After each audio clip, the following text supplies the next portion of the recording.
아들, 우리 인터넷 안전에 대해 얘기 좀 할까? 아들 옆에 앉으며 물었어요. 아들은 노트북으로 온라인에서 마인크래프트를 하는 중이었는데 눈은 모니터에 고정되어 있었죠.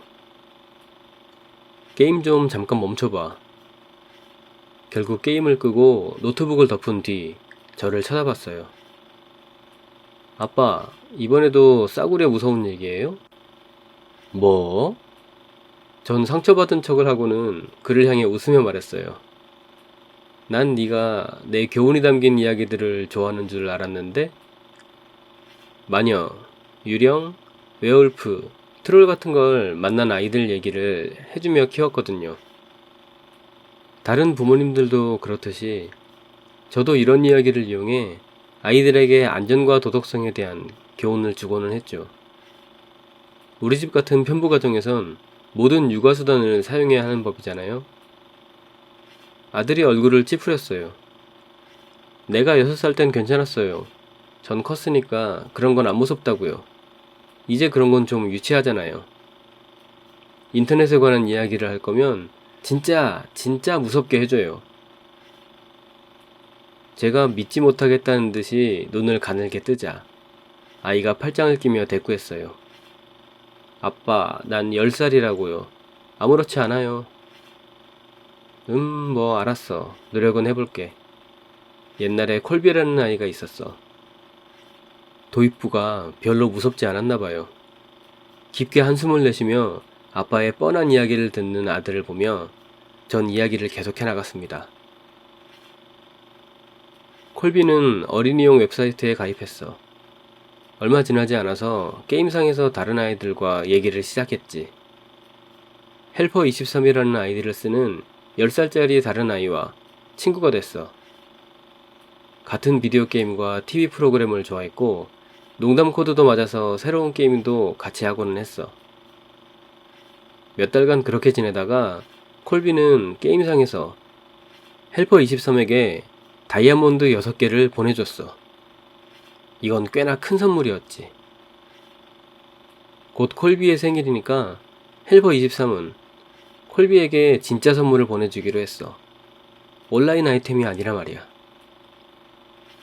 콜비는 헬퍼23에게 집 주소를 알려주는 게 큰 문제가 되지 않을 거라 생각했지. 헬퍼23이 다른 어른들이나 낯선 이들에게 알려주지만 않는다면. 헬퍼23은 아무에게도 말하지 않겠다고 맹세했어. 자기 부모님한테도. 그리고 소포 보낼 준비를 했어. 전 이야기를 멈추고 아들에게 물었어요. 어때? 좋은 생각인 것 같니? 아니요. 아이는 힘차게 고개를 흔들며 대답했죠. 콜비도 그랬어. 콜비는 집 주소를 알려준 게 찝찝했지. 시간이 갈수록 찝찝함은 점점 커졌어. 다음날 밤 잠들 때쯤 되니까 그 찝찝함과 걱정으로 가득 차버린 거야. 그래서 부모님께 사실을 말씀드리기로 했어. 혼나기야 하겠지만 양심의 가책은 덜 수 있잖아. 콜비는 침대에서 꼼지락대며 부모님이 이불을 덮어주러 오시길 기다리고 있었어. 아들은 무서운 부분이 시작될 거란 걸 눈치채고 있었어요.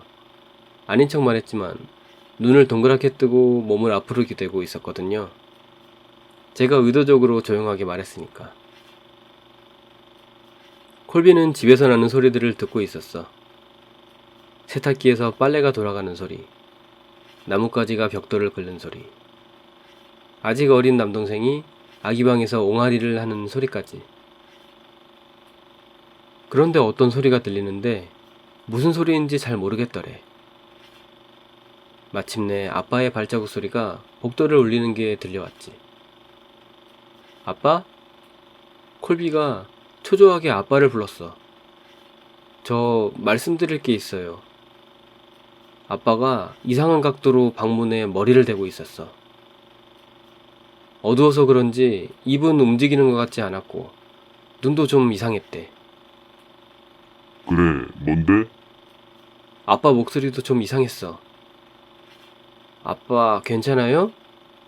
어허, 콜비가 울었지만 아빠 목소리는 이상하게 가장된 목소리로 대답했어. 콜비는 방어적으로 이불을 끌어올리며 물었지. 엄마도 있어요? 나 여기 있어. 엄마의 머리가 아빠 밑으로 불쑥 튀어나왔어. 엄마 목소리도 이상한 가성 같았어. 헬퍼 23에게 우리 집 주소 알려준 걸 얘기하려던 참이었지? 그러지 말았어야지. 인터넷에서 개인정보 함부로 주지 말라고 했잖아. 콜비의 엄마는 계속해서 말했어. 헬퍼 23은 어린애가 아니었단 말이야. 그런 척 한 거지. 그놈이 무슨 짓을 했는 줄 아니? 우리 집에 침입해서는 우리 둘을 죽였다고. 그리고 너랑 놀려고. 젖은 외투를 입은 뚱뚱한 남자가 잘린 머리 2개를 들고 서 있었어. 콜비는 날카롭게 비명을 질러댔어. 그 남자가 머리를 바닥에 떨어뜨리고는 칼을 뽑아들고 방 안에 들어섰거든.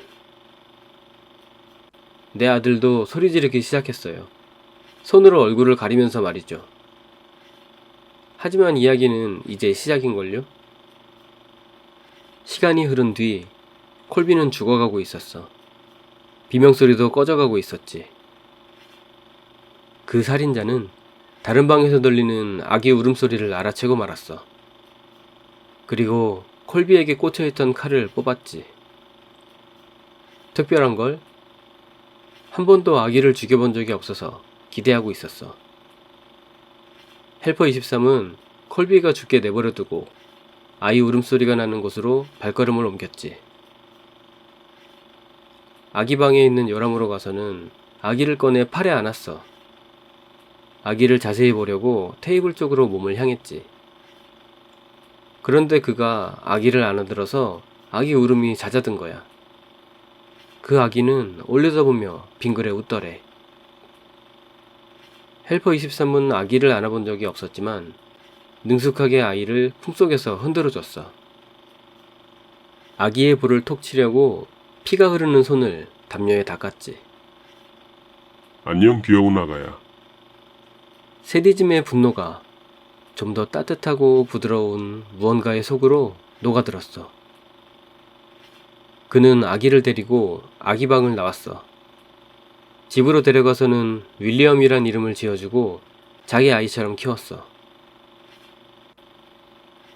이야기를 끝내자 제 아들이 눈에 띄게 동요하는 게 보였어요.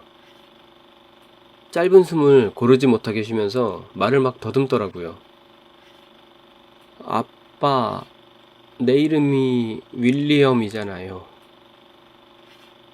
전 아빠들이 의뢰하는 윙크를 날리며 아들의 머리를 헝클어뜨렸죠. 그럼 당연하지 아들아. 윌리엄은 울면서 방으로 뛰어 올라갔어요. 하지만 내심 이 이야기가 마음에 들었던 것 같아요.